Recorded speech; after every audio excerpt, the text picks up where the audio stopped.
Привет всем, ребят. На ремонт приехал Audi 100. Вот, удар был в заднюю левую дверь. Дверь взяли бэушную на разборке. Вот у нас старая дверь, сняли, пока положили. Вот, эту дверь будем красить.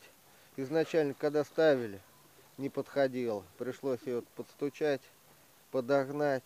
Ну, в принципе, все закрывается, все нормально. Будем теперь с этой дверью работать. Отшпаклевывать, красить. Так что подписывайтесь на канал. Всем добра, удачи, пока.